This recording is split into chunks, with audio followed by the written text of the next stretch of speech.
Welcome back to Wojo's Greenhouse and Garden Center here in Ortonville. I'm George, and we are doing the last episode of the Green Team for the season 2017. It is an opportunity for us to kind of think back on what we've done so far this season and look ahead to next year, which is going to be very exciting. You see me surrounded by the beautiful color of our poinsettias, and we'll be talking about those a little bit later in the program. Last time I talked about houseplants, and while we have a few additional houseplants here in the store in addition to the poinsettias, I would encourage you that if you do have houseplants that you're trying to overwinter, I've mentioned in previous shows the grow light that is an excellent accessory to have in your home to provide that additional daylight. With our shorter days now, the plants are not as happy, and by supplementing the light, it gives them an opportunity to benefit from that expanded light. I'd like to recommend that you stop by the store to pick up the current issue of the Michigan Gardener. This is published about 6 times during the summertime. The next issue will be out in April. But right now, this is the November-December issue and the final one for this season.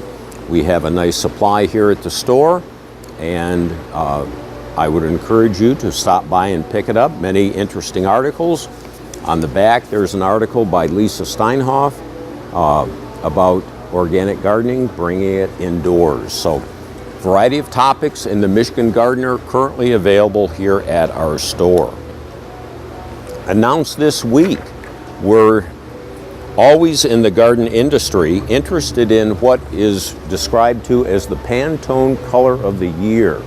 And for us here in the Garden Center, it is going to be a fun year because many of our plants are of this color or shade. The Pantone color for this year is ultraviolet, and Proven Winner sent out an email, and you can see the variety of plants that fall within that color pattern or with that color. So with that, it's going to be an exciting year for those of you that like to garden and have the color reflect the color of the year. You're going to find that ultraviolet is the color that you're going to be finding a lot of for this growing season.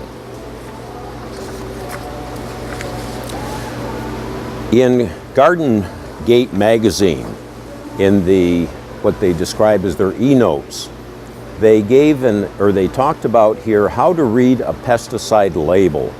When you're looking at chemicals, the chemicals that we sell here in the store, we're strongly encourage you to be careful in their use. But as mentioned in this article, if the product says keep out of the reach of children, or caution, you want to pay particular attention to caring for this product and adults only. Keep it away from where children can find it and put their hands on it. We want everybody to be safe when we're using the chemicals, whether it be fertilizers, the pesticides, the fungicides, whatever. Read the label and be careful in its use and application.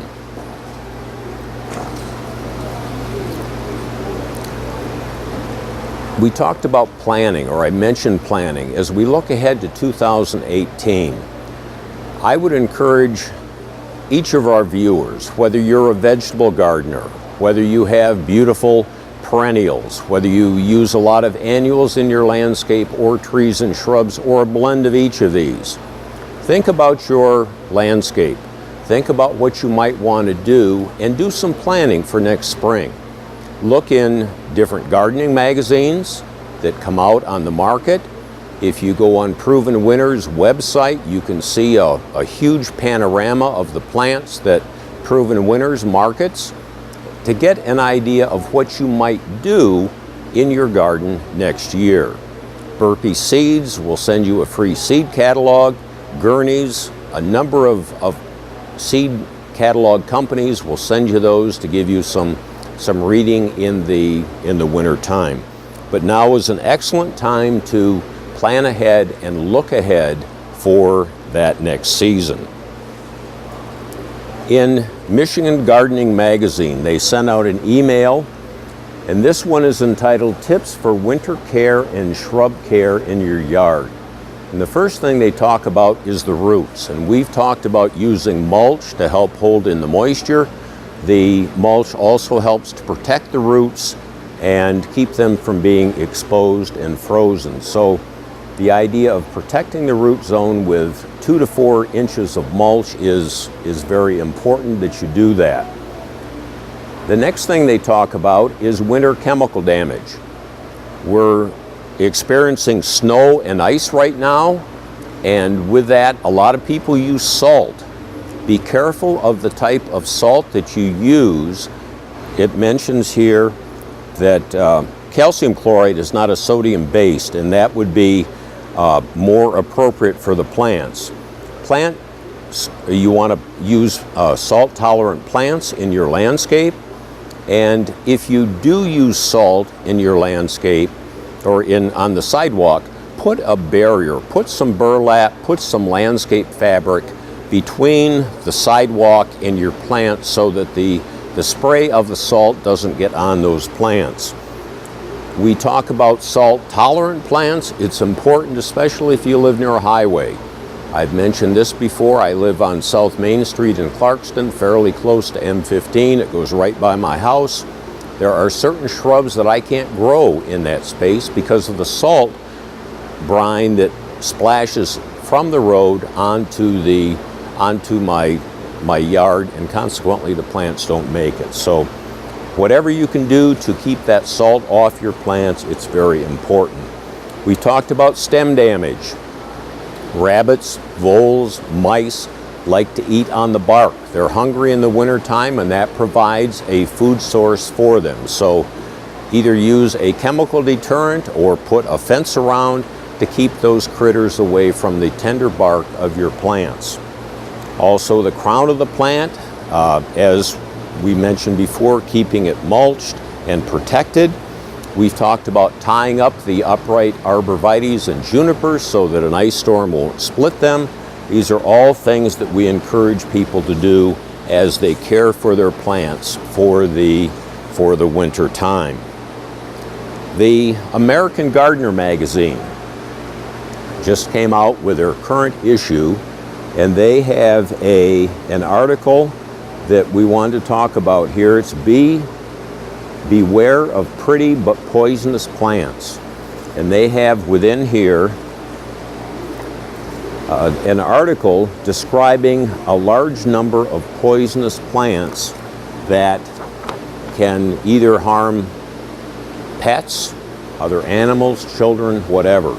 Castor bean was one that they talk about. Daphne, which is an evergreen plant, marginally hardy in our area, but that also is toxic. Delphiniums, larkspur, foxglove, lily of the valley, monkshood, oleander, water hemlock, and yews are some that are mentioned in this article that are potentially toxic to humans and or pets. So it's a good article if you happen to pick up this. We'll take a break now and come back for the next segment. Thank you.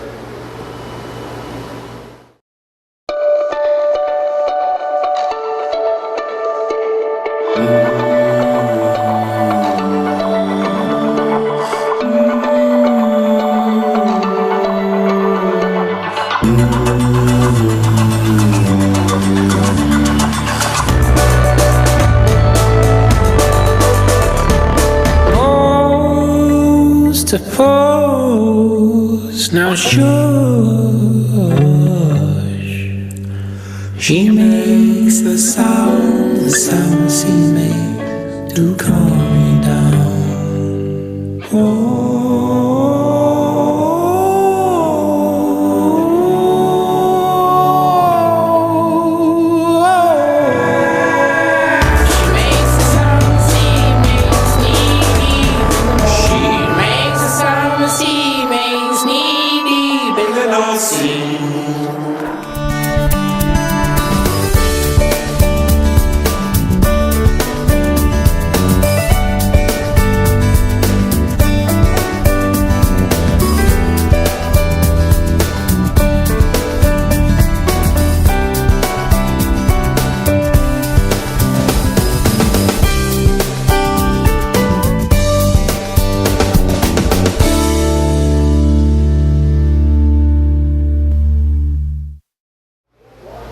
Welcome back to the second segment of the Green Team.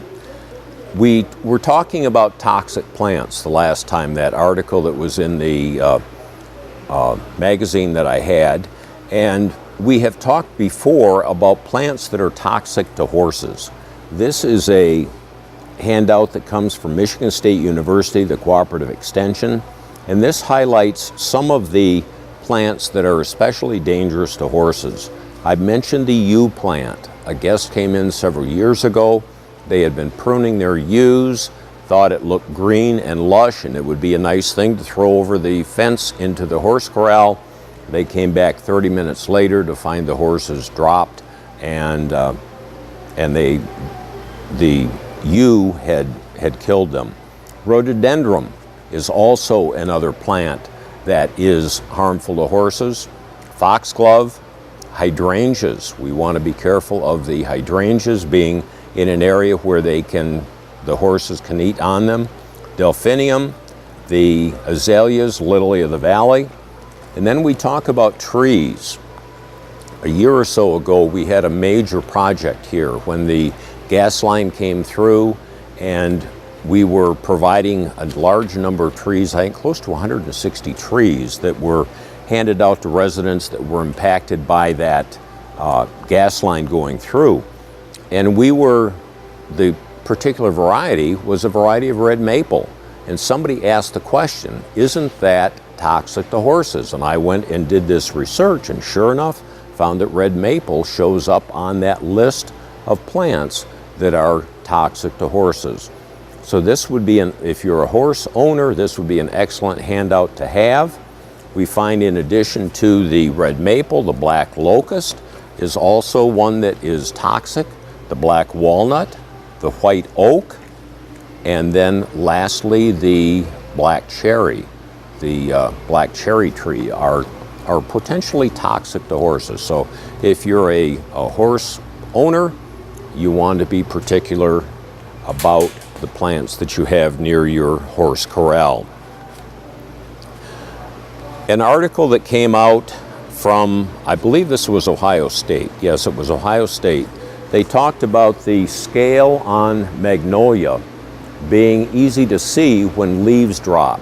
And I want to mention this now. When we get a nice day when you can walk around the yard, today it's pretty bitter and cold outside, but when you have an opportunity to go outside, look at your trees, we find that, or it'll give you an opportunity to check the bark and see if there are any telltale signs of scale or any other thing that may be causing damage to your plants. If you see any, not insect damage, but rodent damage or critter damage, you can be aware of it and protect for it.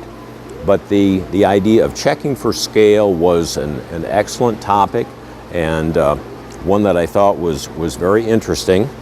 And then related to that, when the leaves drop, now is an excellent time to be taking a look at your trees and doing any shaping that you need to do. Somebody will come in the summertime and say, I want to prune my tree. And I caution them, because with the foliage on, you can't really see what you're doing. And you may prune and take a branch out and leave a huge gaping hole within that plant, because you've taken out a plant or taken out a stem that left a huge hole. If you do your pruning in the winter time, you can see the framework, you can see the branching, and be careful in what you prune out. But you can keep a nice shape when you can actually see what you're doing. So winter is an excellent time for that. Folks that have fruit trees, now is an excellent time to be pruning your fruit trees, taking out the branches that are crossing, and also taking out the branches, the suckers that have grown up into that open area. Ideally, you're creating a branching that is lateral and scaffolding so that the fruit will grow on those branches, get nice light and nice air circulation for the health of the fruit. So wintertime gives you that opportunity to do that pruning for your fruit trees. So I would encourage that. Magazine that I got this past week, Michigan Gardener, we talk about pollinators, and we've talked about pollinators throughout this particular season. The importance of pollinators. They have an article on the inside, Pollinators Pleasure, listing plants that you can have in your yard that are excellent for pollinators. So this, again, in the Michigan Gardening Magazine, is this excellent article. And when you open it up, it gives you this centerfold, so to speak, and talking about the native plants that you can have in your yard for the pollinators, and it gives you also the month that the particular plant does it or has its flower and attracts the various insects. Such things as coneflower, bee balm, indigo, butterfly weed, common milkweed, asters, goldenrod, Joe Pye weed, and buttonbush are examples of natives that you need in your landscape. Again, this comes from the current issue of Michigan Gardening Magazine, and excellent reading if you pick up a copy. We have some bulbs here, remaining tulip bulbs, and while it might be a little bit late to plant them outside, there is the idea of forcing bulbs. If you wanted to take bulbs and plant them, but then bring them on in the spring, maybe a little bit earlier than what they grow or they would come on outside, and this would give you an opportunity to force that bloom so that you can get some spring color in your house before it actually breaks on the outside. And the question is, what do you need to do to force the bulbs? The first thing would be the proper planting, and this I was able to find several different sources.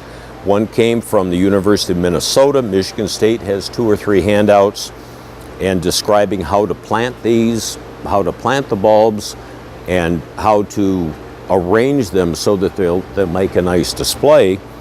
But more importantly, with these bulbs, to force them for blooming inside the house, they need to go through a 12 to 13 week cold period when they're at a temperature of 36 to 42.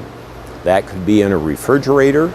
It could be in a unheated area where you can have not freezing temperatures but cool enough temperatures to give the plant or give the bulbs their cold that they need, and then bring them in where it's warmer, water them, and then they come back to life. So forcing bulbs, if you're interested in doing that, there are a lot of resources online and something that you can do to get that spring color. This October, up in Traverse City, there was a conference on pollinators, and they had many different takeaways on this, different things that were of interest to people that are concerned about pollinators, and we'll pick up on this at the start of the next segment.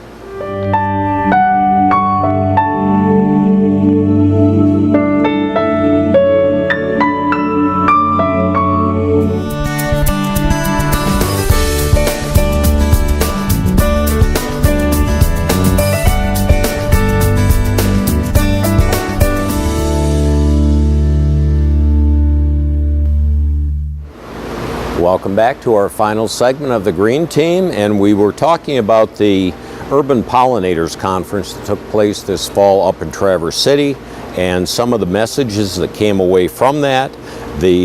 One of the things was the use of pesticides and overall contribution to the pollinator decline is still controversial because there are so many different factors that come into play, but pesticides are one of the reasons why there is that decline. There are a number of successful pollinator health campaigns. There is one, the Michigan State University Smart Gardening for Pollinators program is an excellent one. The Million Pollinator Garden Challenge that we encourage people to be a part of here at Wojo's, and also Cincinnati's Zoo, the Buzz Troop, program are excellent examples of how you can assist pollinators. And so that was the takeaway from that.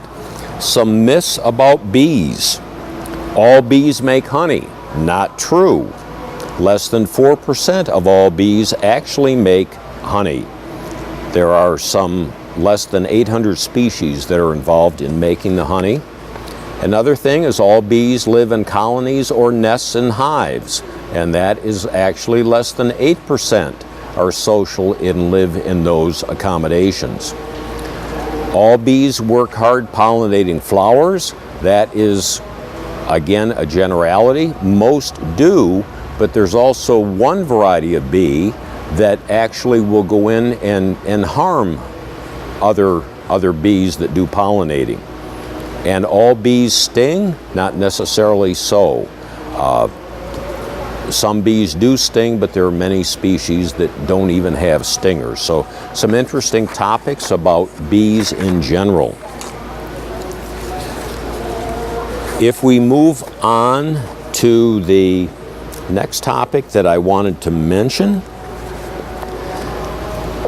for winter reading, to become more familiar with your hydrangeas, we've talked about this handout, Hydrangea Demystified. You can do a Google search for this particular handout on Proven Winter and get the basic information about your hydrangea plants. So this is an excellent resource to have. It's a two-sided handout that provides a wealth of information. Because of the emphasis of deer in our landscapes, the deer that come in and will devour or eat the various plants we have, Michigan State has an excellent resource called Deer Resistant Plants for Homeowners. This is a 4-page handout. Again, I encourage you to do a Google search for this particular handout, print it, get your own copy at home. Let this be your handbook so that you know what plants you should, if you have deer in your yard, what plants you can use that deer will normally leave alone. Again, it's an excellent resource, and I encourage you to do that or use that. Another topic to research now in the wintertime when you have some time is black walnut toxicity. If you have black walnut trees growing in your yard, there are many plants that are successful in living near them, but there are many that don't. So if you do some research now, you'll be able to get an idea of what will grow around your black walnuts. The wintertime provides an excellent opportunity to do some reading. And I want to remind you again of some of the books that I mentioned periodically throughout the season. This is one called Late Bloomer, How to Garden with Comfort, Ease, and Simplicity in the Second Half of Your Life. This is put together it was written by a friend of mine, Jan Coppola Bills. This young lady right here, she operates a business in the Royal Oak area called Two Women and a Hoe, and she has an excellent book here to provide some gardening tips. So if you're interested in a good read for the winter time, Jan's book would be a good one. Bree Arthur has put together a book, and we've mentioned this several times, The Foodscape Revolution, how you can incorporate food and the plants that provide food in your landscape so that you don't have to have all flowers or shrubs, but you can intermix some plants that will provide food. And again, Bree's book is a good one. Came across this book, and it was highly recommended. Just picked up a copy of it, haven't read it yet. It's called The Wellness Garden, Grow, Eat, and Walk Your Way to a Better Health by Sean Coronado, and it's called The Wellness Garden. Again, another good read for the winter time. A book that was mentioned by a friend of mine, Julia Hofley, today on her Facebook page. This is one called The Hidden Life of Trees, What They Feel and How They Communicate. And it's going to be an interesting read for me. I ordered it this morning, and we'll talk more about what I found out about the hidden life of trees next season when we when we do the program. Last time I talked about a book by Lisa Steinkoff, Houseplants, a complete guide for houseplants, and also Talmy's book on bringing nature home. So if you're looking for some excellent reads for the winter time, these are some good books. Today is a special day for us for these plants that are around me. Today is National Poinsettia Day. This happens to be December 12th, and the poinsettia was found down in Mexico in the 1820s by a United States ambassador to Mexico, Ambassador Poinsett. He found these tropical plants. He referred to it as the Christmas flower, and he liked these so much that he brought them to his area where he lived in South Carolina and began growing them. The poinsettias have now grown to be the most popular plant sold in the United States. Easter lilies, other house plants are very popular, but the poinsettia is the one that holds the position of the number one, the most popular plant sold in the United States. So with that, we wanted to mention that, and also some poinsettia poison myths. The idea of poinsettias being poisonous to humans is a little bit of a misnomer. It indicates that the average person would have to eat between 500 and 700 leaves of a poinsettia to have some digestive issues. Contrasted with, though, we find that for pets, they can be more susceptible. So for dogs and cats, if you have them, you want to keep the poinsettias away from them. If they start eating them, they can have some digestive issues. Poinsettia plant care, they're raised in a greenhouse with cool temperatures, 60 to 72. They like high humidity and high light intensity. Place them in a south or west facing window, but don't let the leaves touch the glass. And as we talk about this, I'm going to ask Russell to pause, and we will move into the greenhouse, and I want to show you what we're growing for next year.